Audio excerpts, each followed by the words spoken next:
Hi guys! Welcome back to my channel.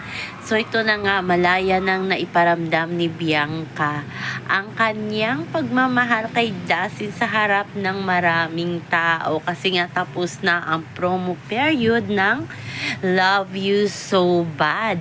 At ito nga kahapon ay nagpa-black screening ang Dasbea official.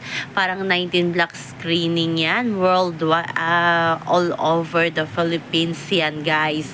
At nag-umaten nga sina Dustin na si Bianca sa Gateway 2. At yung sa Cebu naman, yung si Tito Moon at ang kapatid at pinsan ni Bianca ang lumipad para maging representative ng dalawa sa kanilang mga fans. Diba? Ang cute lang. So kahapon nga ay masayang masaya at nakaka-enjoy tingnan ng mga post sa X ng Dasbea kasi nga malaya na talaga si Bianca at si Dustin na maiparamdam sa isa't isa ang kanilang kung ano man ang estado ng kanilang relasyon. Yes, super cute nila kahapon. Si Bianca napaka-clingy nga talaga kay Dustin.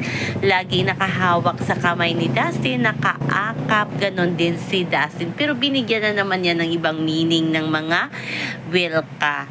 Kasi daw, nagsasawa na iilang na daw si Bianca kay Dustin kasi nga ang clingy daw ni Dustin, touchy daw si Dustin. Pero kahapon talaga malalaman mo talaga na yung dalawa may relasyon. So in denial pa din ang mga Wilka. Kasi ngayon nga na-notice ko din kasi may black screening ngayon yung Wilka, si Bianca, dumidistansya na at hindi clingy kay Will. Iba kahapon na grabe magyakapan ang dalawa. So malalaman mo talaga based sa kanilang action kung sino nga ba ang totoong may relasyon. So kahapon ay niregaluhan ng Dasbea official si Dustin at si Bianca ng trip to Japan. Yes, masayang masaya.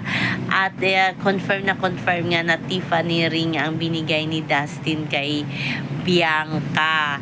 At may pa-necklace na kahapon si Dustin na binigay kay Lova.